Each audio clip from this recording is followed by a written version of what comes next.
नमस्कार। स्वामी आत्मानंद जी के प्रवचनों पर आधारित गीता तत्व चिंतन से आज का अंक पुनर्जन्म मीमांसा के इस प्रवचन का पहला अंक हम पहले सुन चुके हैं। आइए सुनते हैं इसका अगला भाग। पुनर्जन्म की घटनाएं परा मनोवैज्ञानिक महाराज कह रहे हैं कि हिंदू दर्शन जीवन प्रवाह को अनादि और अनंत मानता है। जीवन एक बहती हुई नदी के समान है। हम एक स्थान पर खड़े होकर किसी नदी को देखते हैं। कितना भाग देख पाते हैं? संभव है 100 गज की लंबाई मात्र को। उसके ना पहले का भाग दिखाई देता है ना बाद का। पर इसका मतलब यह नहीं कि नदी मात्र 100 गज लंबी है। जहां से नदी का दिखना शुरू होता है उसके पहले भी वही नदी है, पर आंखें उस भाग को देख नहीं पाती। इसी प्रकार जहां तक नदी दिखाई दे रही है उसके आगे भी वही नदी है, पर आंखें अपनी दृष्टि शक्ति की सीमा के कारण आगे के भाग को देख नहीं पाती। यह जीवन भी इसी प्रकार सतत बहती हुई एक सरिता है। जिस दिन हम पैदा हुए उसके पहले के भाग को और जिस दिन हम मृत्यु की गोद में अदृश्य हो जाते हैं उसके बाद के भाग को हम नहीं देख पाते। पर इसका तात्पर्य यह नहीं कि वर्तमान जीवन के पहले यह जीवन नहीं था या कि वर्तमान जीवन के बाद यह जीवन नहीं रहेगा। दृष्टि शक्ति की सीमा के कारण हम अतीत और आगामी जीवनों को नहीं देख पाते। देखने की शक्ति की यह सीमा देह और मन के पर्दे के कारण उपजती है। जो इस पर्दे को थोड़ा उठा लेने में समर्थ हैं वे जीवन की नित्यता को देख पाते हैं। उनके लिए काल के तीनों भेद समाप्त हो जाते हैं। किसी किसी के जीवन में यह पर्दा अपने आप कुछ समय के लिए अचानक हट जाता है और वे अतीत के जीवन को देखने में समर्थ हो जाते हैं। महाराज कह रहे हैं कि आपने ऐसी कई घटनाएं सुनी और पढ़ी होंगी जहां एक छोटा सा बालक या बालिका अपने पूर्व जन्म की बातों का स्मरण करने लगती है और जांच पड़ताल से उसकी बातें सत्य सिद्ध होती हैं। फिर ऐसी घटनाएं मात्र भारत में ही नहीं होती बल्कि उन देशों में भी ये पाई गई हैं जो पुनर्जन्म के सिद्धांत को नहीं मानते, जैसे रूस, अमेरिका, इंग्लैंड एवं यूरोप के देश। यदि जीवन में नित्यता ना होती तो उस बालक या बालिका की बातें कैसे सत्य होती? आजकल जो लोग पैरासाइकोलॉजी, परा मनोविज्ञान के क्षेत्र में विशेष रुचि रखते हैं वे ऐसी घटनाओं को एक्स्ट्रा सेंसरी परसेप्शन, इंद्रियातिरिक्त दर्शन के नाम से पुकारते हैं, पर कोई नामकरण किसी बात का स्पष्टीकरण नहीं होता। यदि यही मान लें कि ऐसी घटना एक्स्ट्रा सेंसरी परसेप्शन का परिणाम है तो प्रश्न उठता है कि उसी बालक या बालिका विशेष के साथ यह घटना क्यों घटी? फिर यही घटना दोबारा किसी अन्य के साथ फिर से क्यों नहीं घटती? इन प्रश्नों के कोई समाधान कारक उत्तर नहीं है। अतः यह स्वीकार करने को बाध्य होना पड़ता है कि जीवन नित्य है। आगे महाराज विकासवाद की मीमांसा पर अपने विचार प्रस्तुत करते हुए कह रहे हैं कि हिंदू दर्शन जीवन प्रवाह को नित्य मानता है, इसलिए वह कहता है कि इस जीवन प्रवाह की गति वर्तुलाकार होती है, अर्थात गोल है। एक वृत्त के संबंध में यह नहीं बताया जा सकता कि उसका प्रारंभ कहां से हुआ और अंत कहां हुआ। जीवन विज्ञान प्रकारांतर में इसी की ओर संकेत करता है। जब विकासवादी कहता है कि विकास का प्रवाह अमीबा से शुरू होकर सीधे मनुष्य तक चला आया और इसी प्रकार चलता रहेगा, तो विज्ञान की दृष्टि से इस कथन में एक दोष है। विज्ञान कहता है कि सरल रेखा में कोई गति नहीं होती। यह विज्ञान का सिद्धांत है कि सरल रेखा को यदि अनंत दूर तक फैला दिया जाए तो वह सरल रेखा नहीं रह जाती बल्कि वृत्त का, गोले का रूप ले लेती है।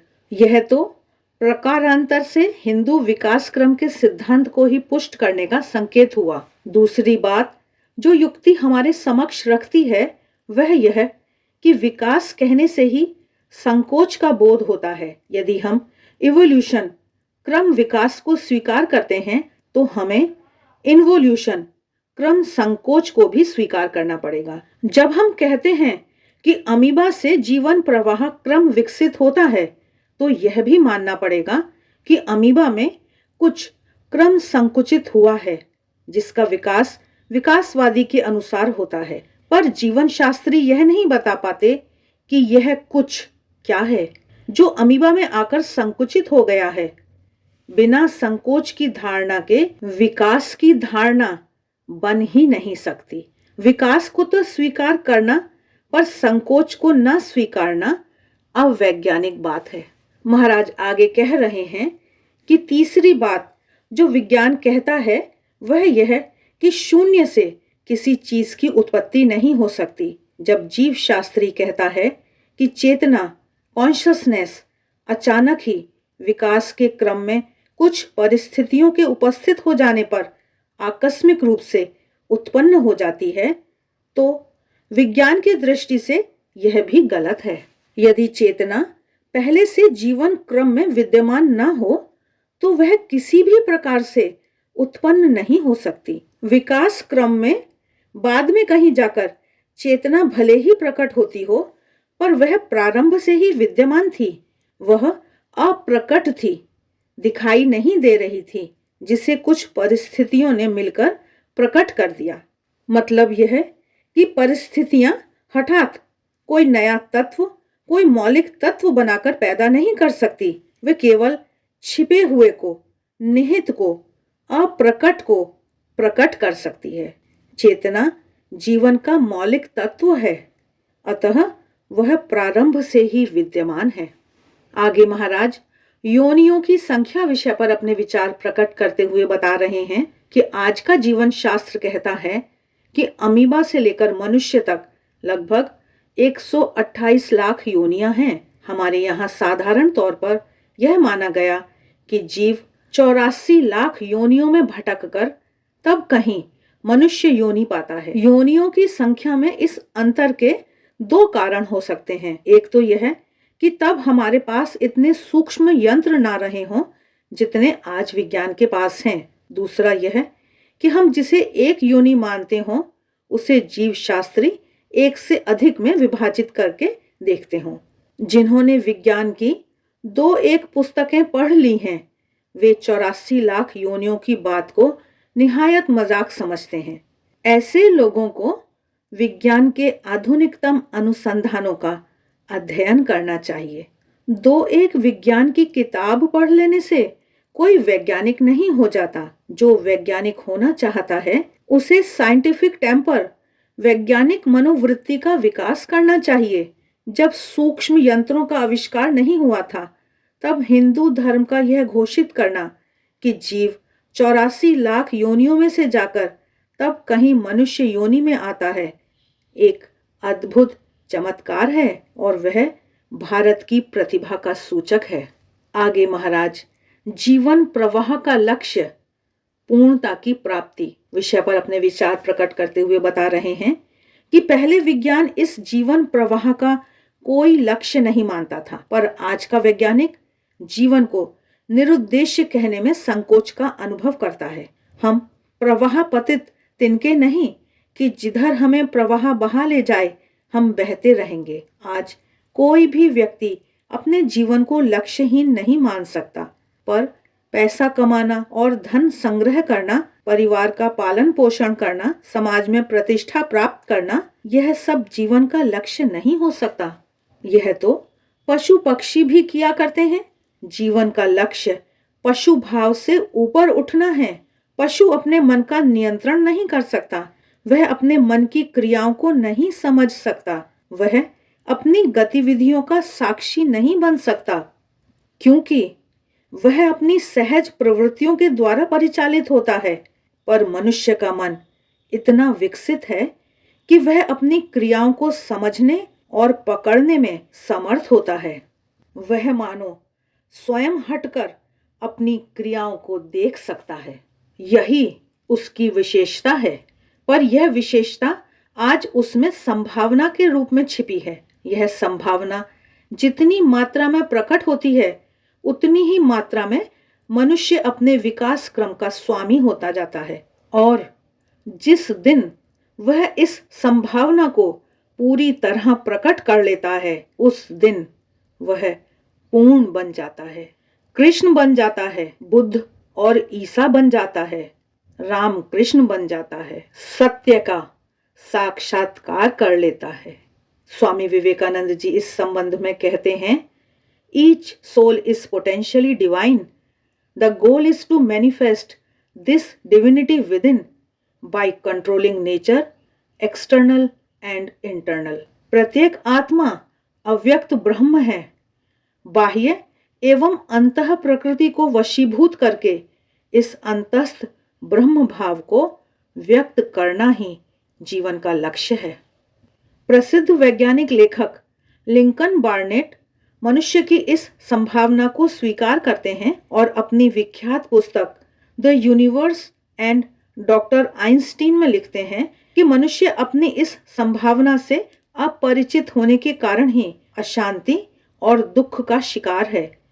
उनके अनुसार मनुष्य की noblest and most mysterious faculty, सबसे उदात्त और रहस्यमय क्षमता है, the ability to transcend himself and perceive himself in the act of perception. अपने को लांघ कर देखने की क्रिया में अपने आप को देखने की सामर्थ्य। मनुष्य की इसी क्षमता को हम धर्म की भाषा में साक्षी भाव के नाम से पुकारते हैं। यही मनुष्य में निहित पूर्णता का, ब्रह्म भाव का प्रकट होना है। जब तक यह पूर्णता पूरी तरह से प्रकट नहीं हो जाती, तब तक मनुष्य बारंबार जन्म ग्रहण करता है और एक दिन जब वह अपने भीतर के पशुत्व का संपूर्णतः दमन कर मन का स्वामी बन जाता है, तो महापुरुषों के समान पूर्ण बन जाता है। बस यहीं विकास क्रम की पूर्णता साधित होती है और जीवन प्रवाह जो अमीबा से, जीवाणु कोश से निकलकर लक्ष योनियों में से होता हुआ बह रहा था, वृत्त को पूरा कर लेता है और अपने लक्ष्य पूर्णता के सागर में मिलकर विलीन हो जाता है। इसी को मुक्ति या मोक्ष की अवस्था कहते हैं। आज का प्रवचन यहीं तक। अगले अंक में हम महाराज द्वारा दिए गए पुनर्जन्म मीमांसा के दूसरे प्रवचन को सुनेंगे। आशा है देवाक्षर द्वारा प्रस्तुत की जा रही इस क्रमबद्ध श्रृंखला को आप पसंद कर रहे हैं। वीडियो अच्छे लगते हैं तो लाइक का बटन जरूर दबाएं, कमेंट बॉक्स में कमेंट करके बताएं, मित्रों के साथ शेयर करें। आप सभी के प्यार और सहयोग के लिए बहुत बहुत धन्यवाद।